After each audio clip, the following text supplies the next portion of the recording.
So initially, as part of my promotional outreach for this new Torn Hawk album called Toxic Sincerity, the new Torn Hawk album entitled Toxic Sincerity arrives November 18th. So initially, as part of my promotional outreach for this new Torn Hawk album called Toxic Sincerity, I partnered with Ramada, as in the Ramada Hotel chain, and I was talking in a big room at Ramada Inns all over the place as one of the flagship new boys they were pushing out there as part of their Ramada Thoughts initiative. This is where they get people to talk big ideas in big rooms at Ramada Inns all over the place, right? Big thoughts in big rooms. That was the tagline, and it sure sounded sweet to me. Everything seemed copacetic. It was a special thing for me, and I made these posters. You can see down there, it's ramadathoughts.com was the website.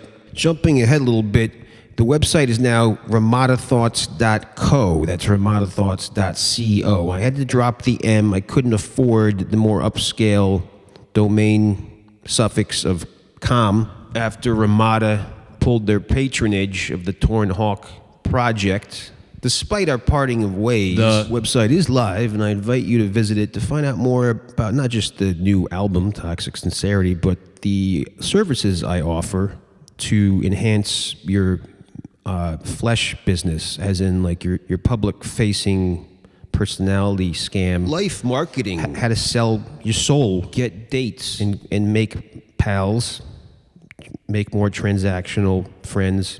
Just kidding. Like, really how not to waste your time on Instagram or wherever you're watching this video right now. This is not a waste of time. But scrolling and swiping, yeah, you know what I'm talking about. I'm really not going to use the term life coach for what I do, because what I do is so much more than that. But if you need to grab for something familiar, that's probably the closest thing. Mind janitor. I'll come up with a term one day, and you'll be the first to know. If you stay in touch with me, you'll get it in your inbox. This is what I'm called now. Anyway, check out the website. That's ramadathoughts.co. RAMADATHOU. How do you spell thoughts? .co. There should be a link attached to this video or in the description or in my bio, blah, blah, blah. You know how to do this depending on the platform you're viewing this or listening to it. You know, the Torn Hawk audience is savvy. They know how to do these things, find links. My audience is very savvy. That's why Ramada was scared. They foresaw some kind of coup. If they got too many hawk heads in one room, maybe we'd levitate the building or something like the Yippies were trying to do with the Pentagon back in '68. Maybe we'd unionize the maid staff. Oh, they're unionized already? Well, we would have done something special. Ramada's decision to dump me was not just about my objectionable tweets. I'm telling you that there's more to this. There's more.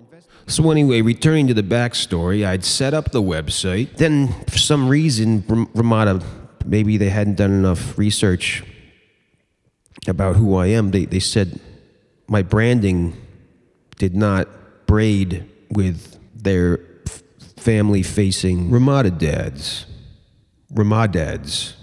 family-facing outlook. You know, they don't want to be associated with me. I'd already made all these freaking posters and paid $10K for the Ramada Thoughts URL, domain name, whatever. And it didn't matter to them, it seems, that a Ramada Inn had been the setting for one of a key developmental moment for me back in 1988, I think, 90, when I won the baseball card show raffle. I would go to Ramada Inn after church. You know, I was being forced to go to church. I'm not a churchgoer. I believe in something greater, but I'm not going to go to some dumb place and sing songs with everybody else under duress because I'm scared if I don't, something bad's going to happen. Anyway, That's not the only reason people sing those kinds of songs. But what I'm saying is, I would go to freaking Ramada Inn and eat the brunch with my family after church and get the big 6-inch tall slice of lemon meringue pie with a big fluffy meringue hat on it. That would be my reward for submitting to church, right? One time I went to the Ramada Inn for the brunch, and there was a baseball card show in the big room, the big convention room, whatever, next door to the brunch area. And I went in there, and I won. I put down the $1 to enter the raffle, and I won the freaking raffle. Got to run around with these little tickets that I won and buy stuff from the creepy men that were preying upon the young boys, selling them stuff. So I bought a Ryan Sandberg rookie card, etc. So Ramada Inns were special to me, and I was looking forward to speaking in that very type of room where I'd had this joyful meringue moment, floating on meringue wings, having won the baseball card raffle. But that sort of personal appeal, talking in vulnerable fashion about my personal connection to Ramada Inns in the big rooms that they have where you can say stuff. What Ramada Inn's big rooms meant to me, I'm not talking about the rooms with the beds. Take a black light to those zones and you're not going to be happy. I'm talking about the big rooms where people gather and sit in chairs that are all facing in one direction and somebody says stuff. The big rooms where you can say things. Talking in vulnerable fashion about my personal connection to Ramada Inns, it didn't do nothing. So down with Ramada. I'm declaring war on Ramada Inns, not the people inside necessarily. If you're there to conduct your business or stay overnight, I got no bone to pick with you. But the management, the topper management.